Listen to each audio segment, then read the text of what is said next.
Hey, how you doing? I hope all is well. Um, I hope everyone is having a blessed Sunday. You know, um, I'm having a good Sunday. I just have a lot of emotions. Very emotional today. I don't know, maybe it's the weather that's shifting, but I feel like, a lot of people's going through this as well. That's what I'm feeling in my spirit. And that's what I noticed too. I noticed that I'm speaking to a lot of people out in the public, and a lot of people are going through, you know, things, and they don't know how to stop and heal from whatever it is they're going through. They just keep adding on, they just keep piling on, and they move on to another situation, and it just piles on and piles on and piles on.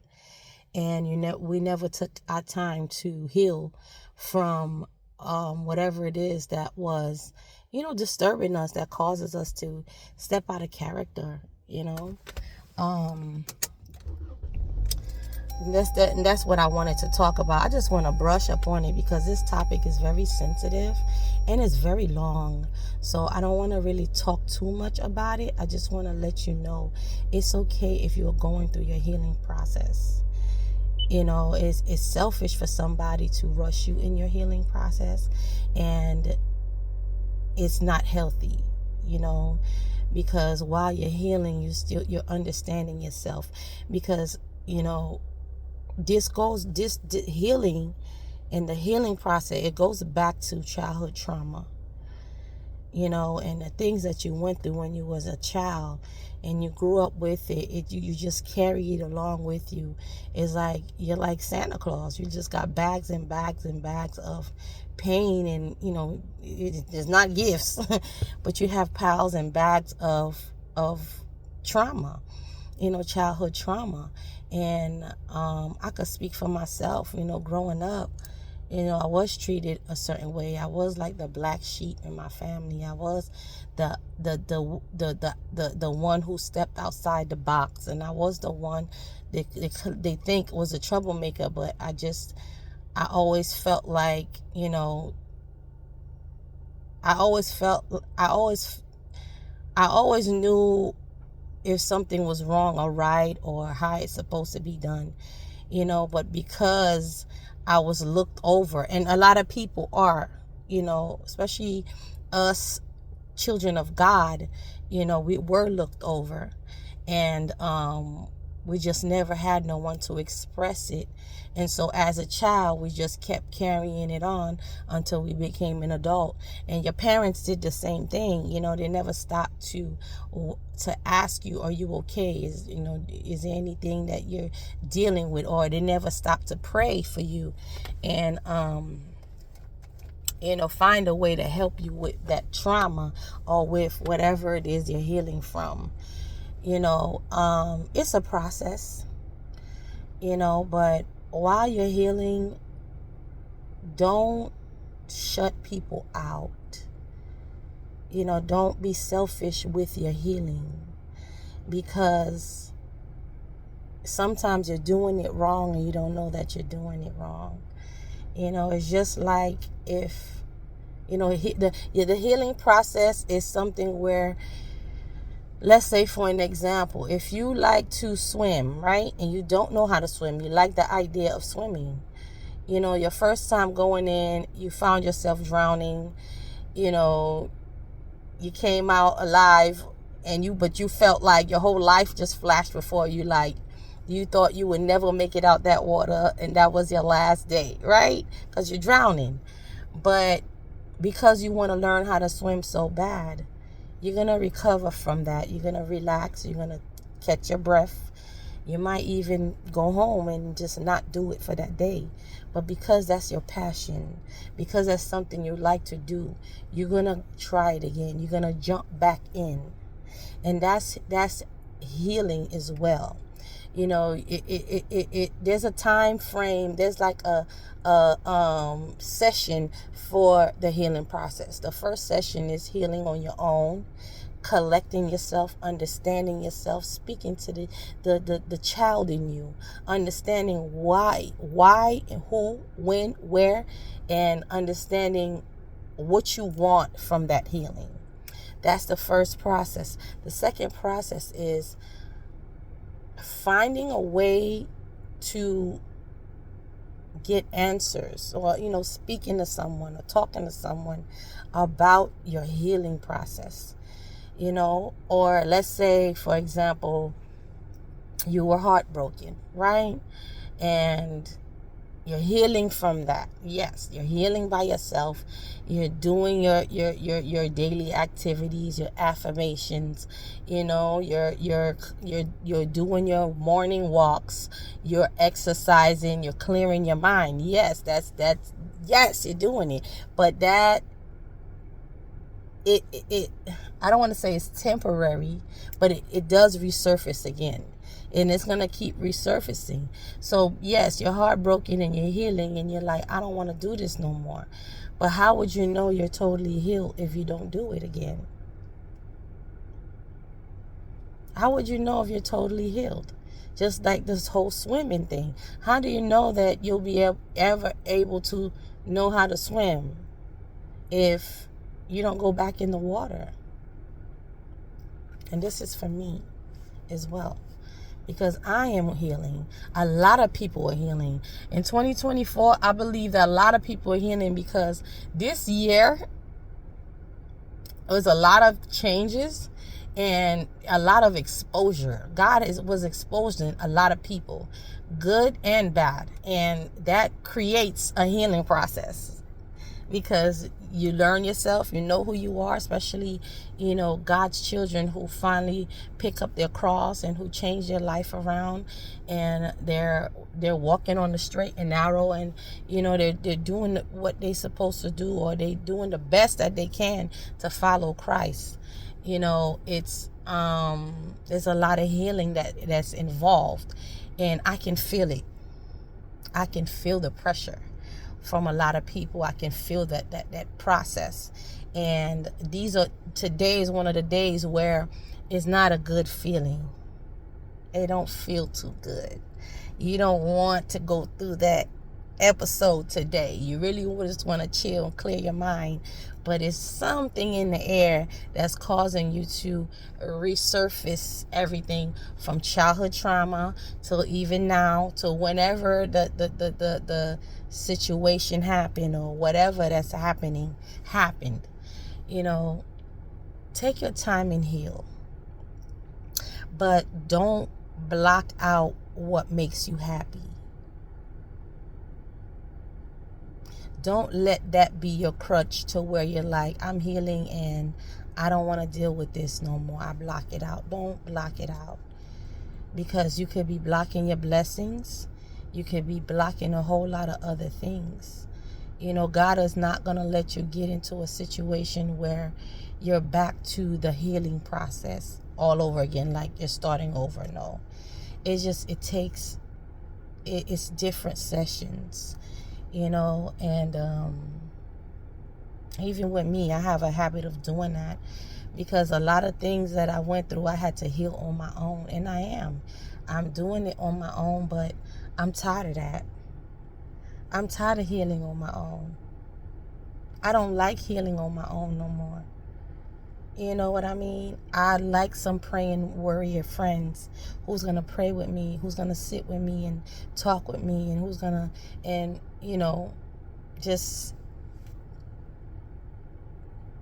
I don't know, but it's like, it's not good. It's not a good thing to heal on your own 100%.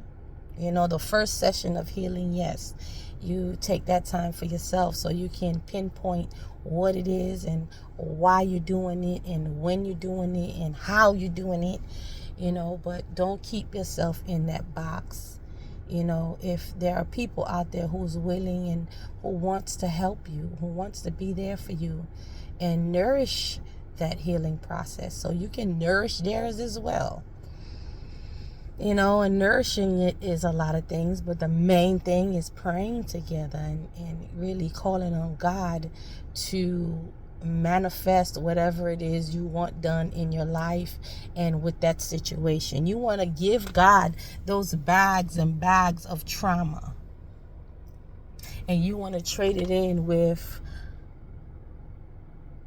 a fresh new start, a fresh new mind, a fresh new walk in Christ, a fresh new understanding in yourself, because it's gonna be other things that's coming up, and you think that you healed yourself because you healed by yourself with everything else, and you didn't. You know, you find a confirmation. Yeah, there we go. Find a confirmation. Leave it all at the door. Leave it all in the dumpster so that you can have space in your mind to handle other situations that comes up in your life, because life is always going to be life, and it's a roller coaster.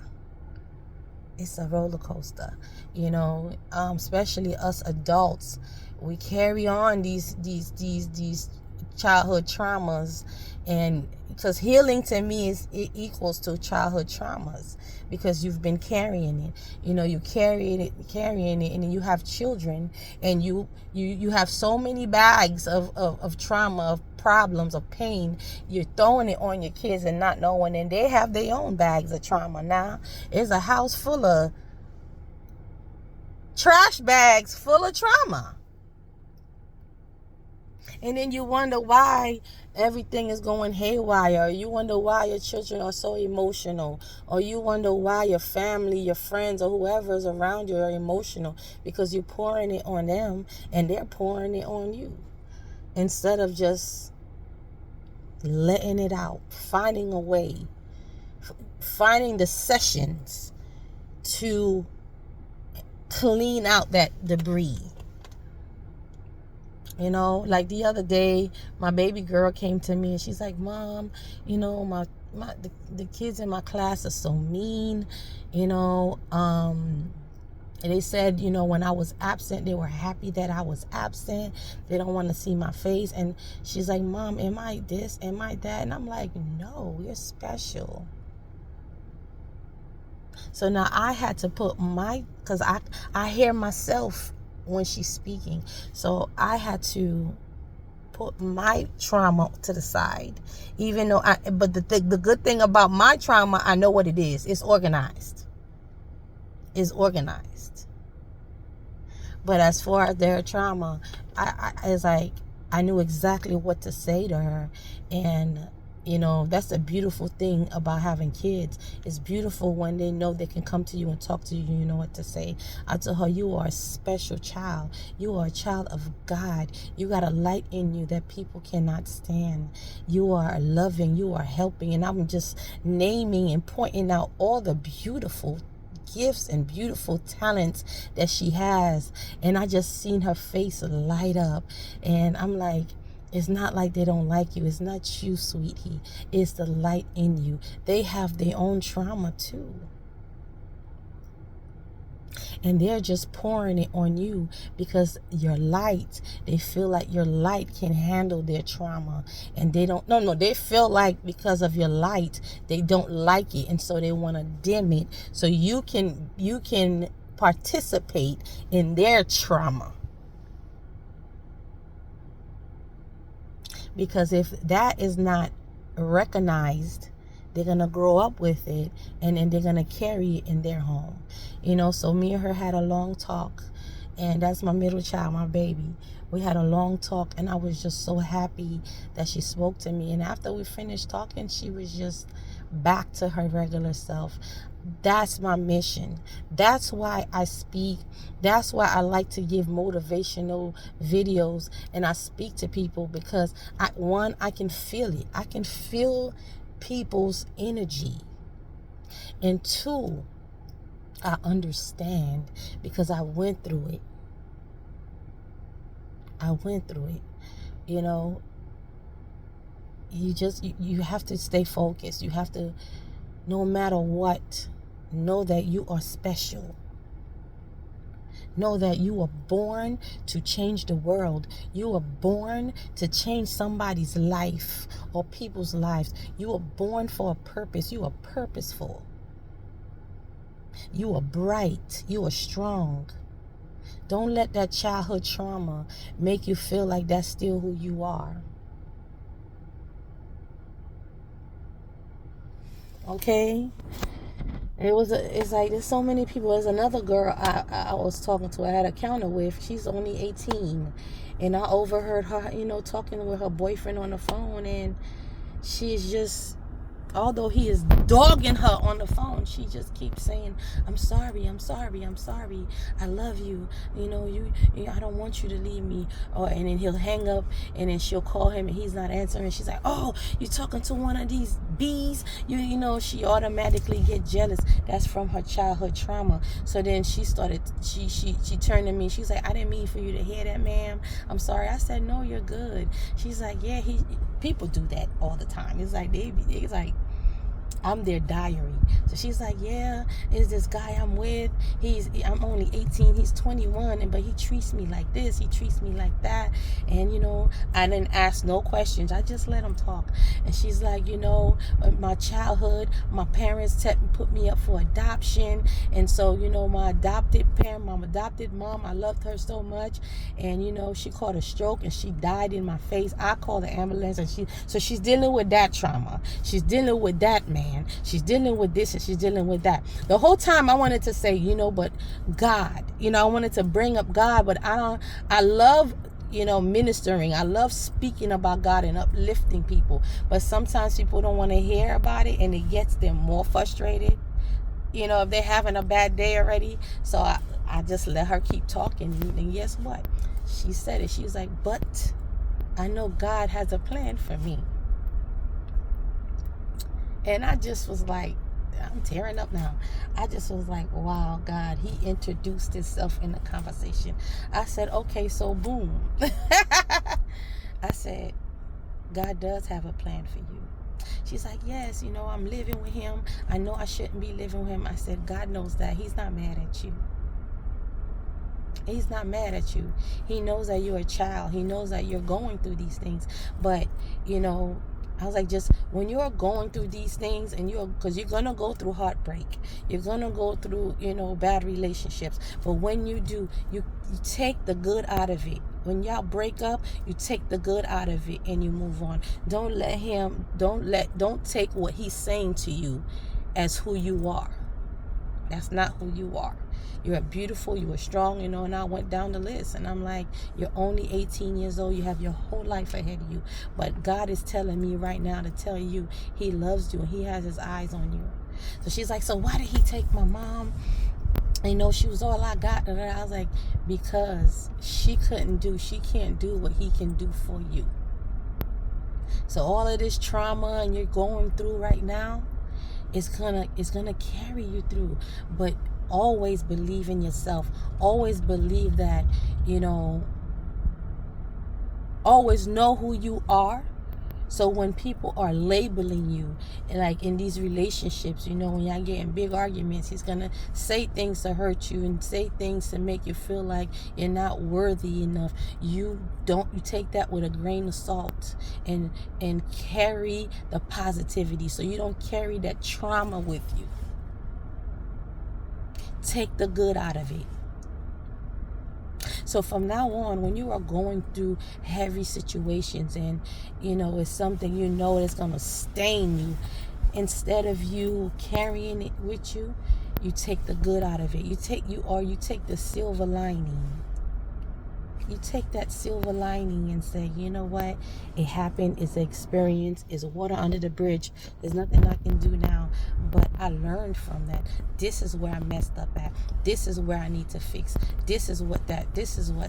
Now that's the first session. Now that you got the first session done, don't shut out anybody else. Don't say I'll never be in a relationship again. You got to give it another try. You got to jump back in that water until you learn how to swim. Okay? Don't carry everything with you, because that's when it causes you to be somebody else. It causes you to create another character in you because you don't know how to challenge it. It's a challenge. It takes a lifetime, because you're always going to have something that's coming in. But you don't want to add on that to the old trauma that you've been carrying since childhood. You got to find a way to release it. Release that trauma. I don't know if I made sense, because like I said, this is a deep conversation, and it's going to take hours to really, get into it. I just wanted to scratch the surface and to, to let somebody out there know it's okay. It's okay to try again. It's okay to try again. I promise you, most of the time. And when you're trying again, you pray, of course, you fast, you dig deep, you go hard, and God is going to give you confirmation as well. He's going to give you the right people, the right friends to help you with it. Just like me, that girl, that 18-year-old girl, I don't know her from a can of paint, but he did put me in the right position to uplift her. So she walked away, although she still felt the pain, but she walked away understanding what life is and who she is. So take it easy on yourself. Don't beat yourself up because of things that happen, and you probably feel naive, or you feel like you could have done something else. There was nothing else you could have done. It was supposed to happen that way. And I'm sorry it happened that way, because there are some childhood traumas people been telling me, or people told me. It's like so bad. I can't get it off my mind sometimes. I go days thinking about it and just shaking my head. So ask God to help you with that, and don't carry that along with you, because you don't want your children to do that as well. And you don't want to overlook them or anybody who needs that nourishing side of you. Okay? And that I'm speaking for myself as well. I'm also healing.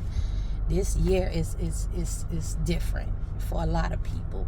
Not only this year, my whole life, but there's something about, what God is doing in my life.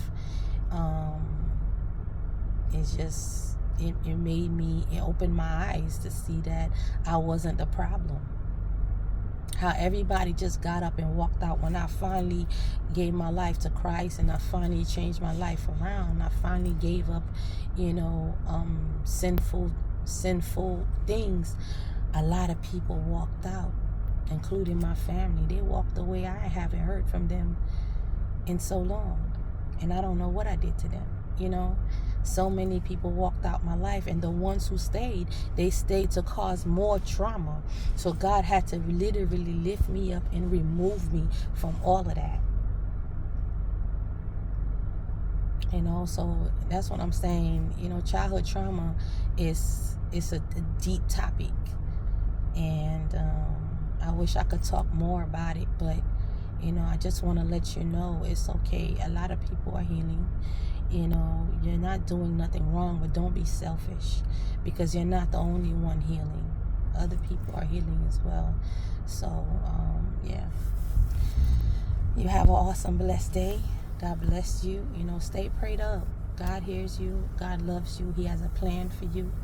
And what is written will never be erased. God writes with permanent markers. Amen.